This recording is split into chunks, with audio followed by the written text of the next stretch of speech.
Okay. How you doing? How you doing? So, I know it's been a little minute since I recorded. Been in my studies as of late, delving deeper into many things. One of the things that I've been touching on lately has been the topic of empathy.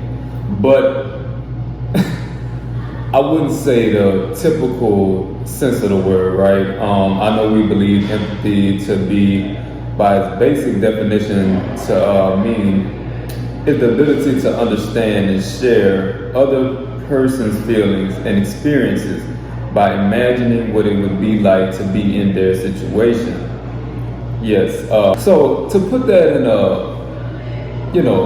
for lack of better words, it's basically feeling what others may be feeling, whether it's their energy, whether it's their vibe. We use, in our community, we use vibe sometimes to explain empathy, or to explain feeling something outside of our typical sensor, right? So basically humanity uses empathy to gauge pretty much like what we can take in from others' energy fields or aura fields and stuff like that.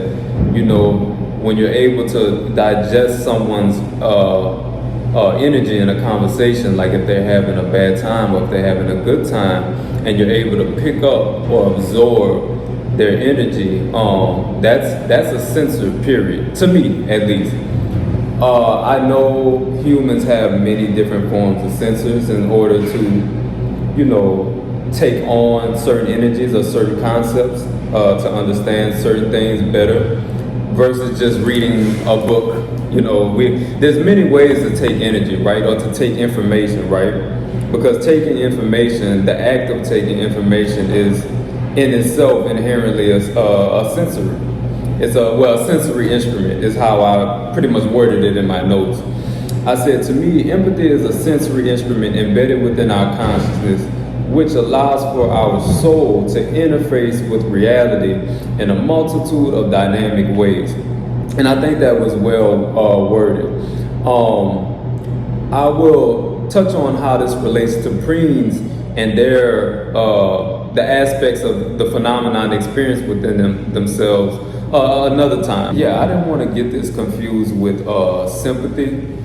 So sympathy is completely different from empathy to me. To me, empathy is a sensor to be able to feel and take on someone's emotions and someone's emotional state. And sympathy is to basically the brain. So you have a feeler and then you have a thinker. Sympathy to me would be the thinker, empathy to me would be the feeler. The feeler is the heart, the thinker is the brain. Sympathy is needed to understand the emotions that someone is feeling, to be able to explain it, to be able to digest it and be like, okay, this is what sympathy means in a generalistic term of usage, right? But empathy shouldn't even really be called or shouldn't even be recognized the way that it is fundamentally in our society. I would say that empathy should be more known as a sensory unit. Now, where this unit lies and resides in or manifests itself in is the end-all be-all question of what I am trying to uncover. But I'm gonna transition. I really want to touch on this in a lot more depth. Right now I'm kind of in New Orleans celebrating Mardi Gras. We just had our Mardi Gras pass through. I'm actually in the Starbucks uptown New Orleans right now, 2026, and we had a great Mardi Gras today. It's also Valentine's today, so I've been chilling in my solitude, showing myself, unconditional self-love. I will see you guys next. What's good? I have transitioned to LSU. Like I told you guys previously, I was in New Orleans, just enjoying my Mardi Gras and my Valentine's Day. But I am now back in Baton Rouge at one of my favorite institutes in the whole world, LSU. So I wanted to continue talking about empathy. I was kind of rushing things in my previous setting, but I have a little bit more time and quiet now to really delve deeper into this. So, empathy. Here's the thing about mankind and our terminologies and words. We put ourselves in a box, right? Let me start here. We create fundamental terminologies and aspects of understandings and ideals that can help assist us in our real world, the third dimension that we reside in, which can help us navigate, can help us communicate with each other and come up with hard, factual, logical terminologies and understandings that can assist us in our communicative efforts and our innovative efforts as well. But let me say this, we can also put ourselves in boxes if the ones that's using these terminologies and words don't know that there's more than meets the eye. Like if I tell someone or explain to someone about the word empathy, which is being able to take on others' emotions and being able to embody what another person is feeling, they will understand that, but they might stop right there at that understanding, at that level of understanding of what empathy is. What I am talking about specifically today relates to my preen theory, relates to hyperdimensional communicative sensors that we have embedded in our body and in our mind and our hearts. I'm touching more so on that. I'm pretty much taking the word empathy and using empathy as an example to explain a higher level terminology or understanding of something within that realm. Empathy can almost be looked at as like archetype related. Like it can be on a wheel of sorts. It can be on a spectrum. Empathy, sympathy is within a similar spectrum, right? Let me refer to my notes so we can get started here. Okay. So I wrote down, this is the archetype or a universal model. Can not only detect patterns, but is an overall sensor for patterns for the subconscious. Our subconscious as humans, we're able to feel when our child is upset, feel when our mother is disgruntled with us for not washing the dishes or something like that, like my mom used to do. Shout out Dane, love you mom. But I was just having this conversation with my mom in New Orleans. We was having a conversation about empathy and other things. And I told her, I was like, whenever something bad would happen to me or I would be feeling down, even if I'm in a whole nother state, my mother would be able to sense that, and she would call me at the exact time when I'm having one of my lowest peaks, right? My mother will call me at that instance. Some of us call that coincidences. Some of us call that, every blue moon, that stuff like that may happen. Also, another example that I would use for this is my father. We had just closed down Brunch Junkie. That's one of our brunch locations in Zachary that we had recently closed down. Man came into his building on his last day open, right? Came to him and was like, man, I want to purchase this location from you. A blessing that just came out of nowhere at the right time. It shows you that, I'm saying all of this to say, there is something more grandiose about life, which we all have an inkling for, right? We all know that there's something more than what we can see and what our basic 5 sensors can feel, right? I'm trying to bring us into a topic of maybe we have 100 more sensors in 100 different ways to integrate and communicate and learn and do things within the universe. You see what I'm saying? I don't think our sensors stop at the just basic smell, touch, taste, hear, sight. I think we have more underneath. So do we call feeling emotions a sensor? Do we label that as a sensor? You know, we feel all these things around our family and friends, even our pets. We can feel their emotions, they can feel our emotions. Why isn't that further delved deeper into, you know? We kind of, our generation, our society has taught itself to look past our emotions and just look at what's in front of us, the technological aspects, or what we can see on two-dimensional papers or TV screens.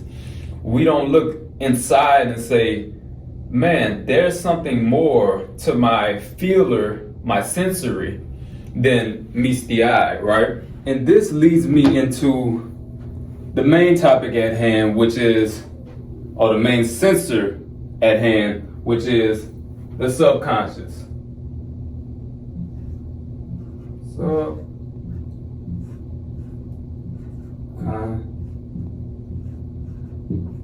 The subconscious. So, to me, the subconscious is the prime sensor for all of our sensors, or our pattern detection, I wrote this down as well, our concepts, our meanings, our archetypes, all of which is embedded in the subconscious mind. And we can choose to identify with any of these things on this spectrum, which is the subconscious. I'll put mind as well. Right? Because not only are we living in your mind, we are also hyperdimensionally connected and interfaced with the subconscious mind, which allows us to be able to identify as certain things or with certain things. I can identify with anger. I can identify with Bryce. I can identify with Paige. I can identify with the love for hot sauce. Like you get where I'm going. This is a generalistic, well, should be a generalistic terminology that has many facets to it. The act of identifying as something or with something is almost like a sensor within itself. You just have to zoom out of your locality in space and then understand the bigger picture. So the subconscious mind holds a lot of things. Some people have dreams together where I've had this with my father. We both go to sleep in the same house one night, and I wake up and knock on his door and be like, Dad, I had a dream of such and such. And he said, son, I just had a similar dream. I've heard my friends say the same thing, you know, and when women get that inkling as well, when a man is doing something they shouldn't be doing, that's also access to the subconscious mind. The collective consciousness. Let's write that down. The collective consciousness. And shout out woman. You already know. Shout out woman. The collective consciousness. All of us exist on this hyperdimensional plane of existence. We all exist here. And then there's spectrums within this hyperdimensional plane of existence. Some people in the Bible refer to this as the crown. Not it's in a metaphorical sense, right? Not an actual crown, but you get what I'm saying. This is access through the brain, through the mind. Okay? What I am actually discussing today is the actual physics of consciousness. So that's why I said we're going to have to zoom out and look at this from a different perspective, a different observable lens, right? Because we all have aspects of the first observable, the first mind. We are all decouplings from that first mind that we call God, that we call Zeta, that we call all these different names that we've given our creator. So I'm talking more about the physics of not only consciousness, but also the structures, temporal mechanics. So the structure is this. But like I said, man, there's many facets to what we call God, or what we call the collective consciousness. God made geometry, right? He made a circle.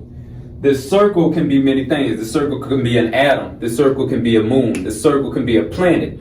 The circle can be a basketball. The circle can be a head. The circle can be metaphysical. Now, that metaphysical circle has aspects and properties and physics and mechanics to that as well. This is what we're studying here today, folks, regarding the subconscious mind, or being able to use the subconscious mind for its full output. Basically saying that if I have access to this subconscious mind, if I want to, I can evolve my sensors that I currently have. My base sensors can be evolved to higher dimensional sensors using this inherent born-given gift from God, which is just our collective existence as a whole, universal whole. I can find out any information I want in the universe because I am made up of all the information of the universe. So using that subconscious mind, that collective, everything exists here. Anything about people exists here. Anything about the universe exists here. Anything about God exists here. Anything about physics, like the physical matter, exists here. Everything exists within this wholeness of God that we exist in. And once you understand the geometry behind it, and this is when I'm gonna end up touching on spinner mechanics, right? This marker is starting to flail on me. Spinner mechanics. Excuse my handwriting, I'm left-handed. Well, both-handed, but doesn't matter. Yeah, you can't really see that, but spinner mechanics. Spinner mechanics touches on the geometry of, like, it's tied in with quantum mechanics. It's basically touching on the geometry and the physics and mechanics pertaining to the base of reality, or the fundamental aspects of reality and our consciousness, and the observable principle, and all the stuff that applies to what I'm trying to explain. I know I started off addressing empathy, but that was so I can slowly explain to you how empathy is related to sensors, being able to take on or embody other feelings or sensories. Sensories is related to the subconscious. The subconscious mind is related to God, the collective consciousness, right? So I'm doing all that to tie in this together, because people say I'm a little scatterbrained, but it's because I have a lot up top, all right? Anyway,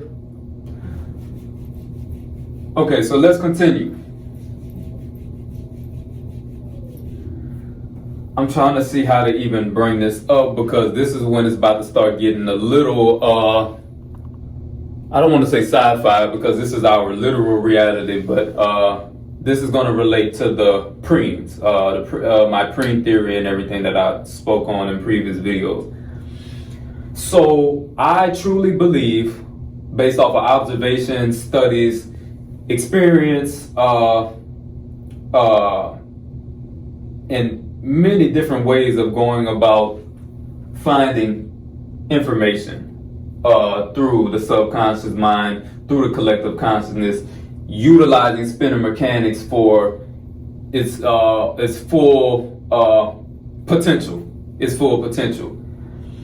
I've come to the realization that some of our very own human beings on this planet display certain psychic phenomena, whether through genetics passed down by our ancestors, or through heavy training, I guess you could say, of this inherent sensor that we were born with, that we were all born with, that we all utilize daily in our lives, just not paying close attention to this.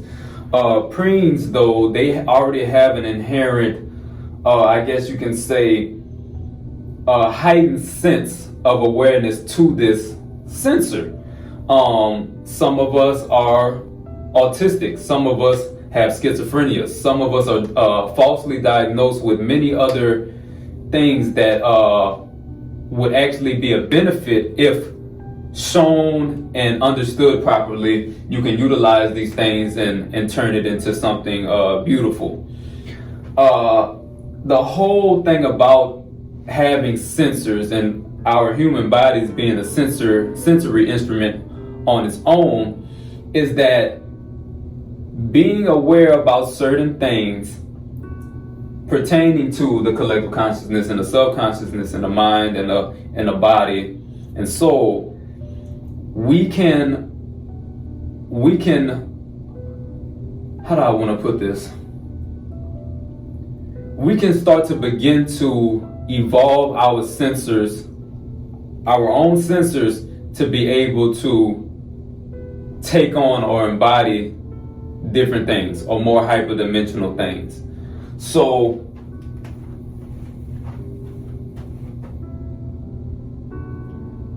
we can evolve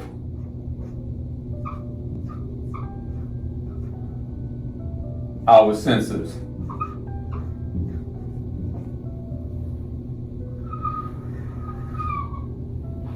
So pretty much we can evolve our sensors as a species. Some of us do this physically in sports, some of us do this mentally in academia, and some of us can do this genetically through traumatic and consistent traumatic responses, which don't always have to be negative. This can be positive. Continuously to run tests and experiments on one's body or mind, soul, or just to evolve one's sensory awareness within the subconsciousness. Preens aren't specifically locked into any specific mindset. They tend to have a more generalistic perception of reality, which allows for us to be able to feel more of reality, because we're not locked in place into a specific mindset of how reality should be, or what our sensors should be, or what our dreams should mean to us, or what our subconsciousness itself should mean to us, or what God should mean to us. We can find more avenues within these subspaces. I'm not talking about third dimensionally, I'm talking about hyperdimensionally. We can find, and this can be inherited. Most of the preen-like entities that exist on this planet don't even know that they have this gift. I am trying to put awareness and put us on a map so we can get those people out of those mental institutes, get those crazy people that's homeless on the street, or those high intellects that didn't make it in school, not because they weren't smart, but because they were weird, or they was different, or their anxiety, or their hallucinations, or their delusions, made them a misfit. I want to make those people, I'm talking about the ones that actually have potential, because some people that even exhibit this phenomenon they're damaged to the point of no return, unless there's some heavy testing and work that gets done to them, or heavy medication.